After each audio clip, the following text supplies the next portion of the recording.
Yes, you read that title right. Link Click Season 3 just came out, and guess what? The first episode is an hour long, so let's talk about it. This is going to be more of a throwaway video for my channel because I only have about an hour's worth of content to talk about, but screw it, let's go. If you don't know what Link Click is, it's an anime about two guys who have the ability to go back in time through the power of photos. One of them can actually enter the photo itself and become the person who took the photo for 12 hours, while the other one can actually look and see the events that took place 12 hours after that person took the photo, as well as communicate and guide the other through those 12 hours, which is just one of the coolest and most unique ways to time travel I have ever seen. If you've been around this channel for a while, you know how much I love Steins Gate, and this series is pretty much a modern day Steins Gate. And as you can imagine with time travel, things get a little bit messy. Season 1 is more episodic as we slowly learn more about the powers and the characters, all while a more sinister plot builds in the background. And Season 2 is fully focused on foiling said plot. This is probably the most excited I've been for a show coming out in a long time, and I've been waiting on any announcement of Season 3, and when I randomly checked Link Click on Crunchyroll while recommending it to a friend, only to see that it was already out, I was kicking my feet and screaming like a little girl. Season 3 starts directly where Season 2 left off, with Guang going back in time in order to save Shang Xiaoshi. This confirms my suspicions that the entire series Guang has been a time leaper, because when Lu goes back, he ends up going back to the basketball game where he originally met and became good friends with Shang Xiaoshi, which, by the way, for my sake, I'm gonna shorten their names to Lu and Chang. I know that his name isn't technically Chang, but just work with me. Anyway, through the very first scene, you can already see that they are not holding back on the animation, as they dropped a masterclass in basketball animation. Hurrico's Basket who? Slam Dunk who?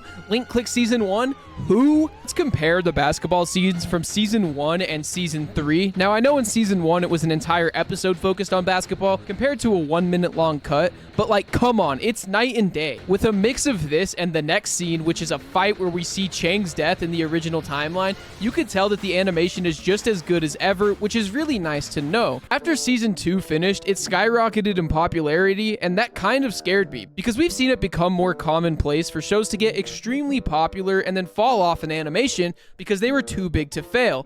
Looking at you, Blue Lock. Link Click's biggest strength has always been the way that they can switch from a happier, funny vibe to absolutely tearing your heart out within a blink of an eye. And I am again extremely happy to say that Link Click is already back on its BS, as this first episode sends you through an entire roller coaster of emotions. It starts off with Guang going back in time after seeing the death of Chang, and first off, what in the Blandin time police kind of BS is this? Because from the looks of it, this man killed the cop, Xiaoling, and Chang before Lu went back in order to save everybody. Well, when he does go back, we realize that he has been a time leaper from the very beginning of this series, and the whole time has been working to try to save everyone. But we'll get back to that later. Something I really enjoyed through this first episode is how much we were able to get to see Lu's perspective and his inner monologues. In past seasons, it felt more like Chang was the main character opposed to Lu, but now because it's a flashback arc and Lu is the only one with the time leaping ability, we get to see much more focus on him, which I can really appreciate, because although I liked Lu, I know a lot of people weren't a big fan of him through the first 2 seasons, and I think getting to see more of this character and realize why he is the way that he is will really help people come to like Lu more than they already did. Now, I'm gonna try not to get into spoilers, but this first episode is the emotional roller coaster we have come to expect from this series. It starts off extremely wholesome, doing some dream chaser stuff, because we see this girl who's attempting to become an artist, all while being told by everybody that she can't do it, and that she's being unrealistic and just going through a phase. But by the end of her mini arc, you see her talk to the person who inspired her to draw, and that same person gives her some words of wisdom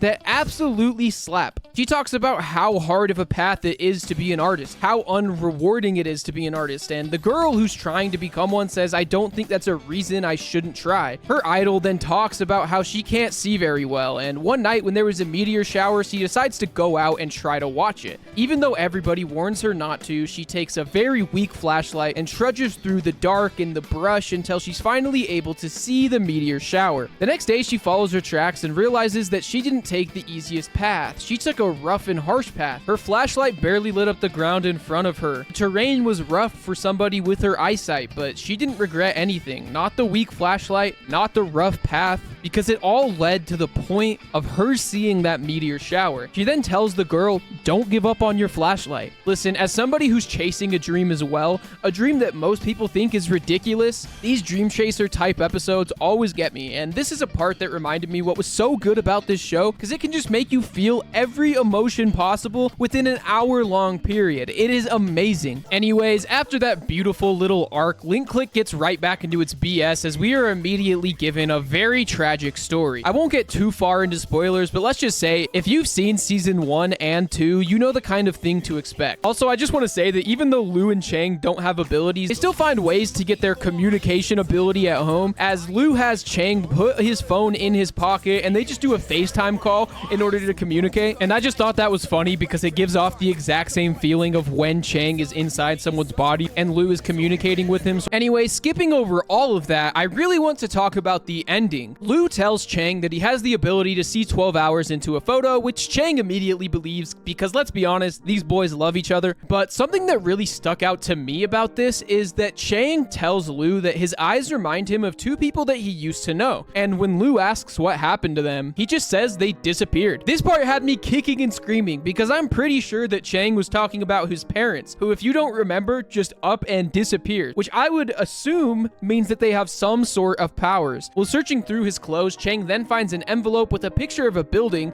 which I assume is in London. That envelope is addressed to his father, and we get a glimpse at Liu Min's brother standing in the building saying the game now begins. And that's pretty much where the episode ends. So for everybody who is worried about season 3 and is wondering how does the first episode hold up when compared to the other 2 seasons, well, so far I think it's right on track to be just as good. I was really nervous they wouldn't be able to keep up with that same emotional weight and just writing it had in the first 2 seasons, but throughout this first hour it seems to be just as heart-wrenching and hype. Now, due to this being a flashback arc, I don't think the tension will be as high as it was in the first 2 seasons, but hey, I'm more than willing to be proved wrong, and I'm extremely excited to see where this season goes. That's all I got time for today, guys. Thank you. Peace out.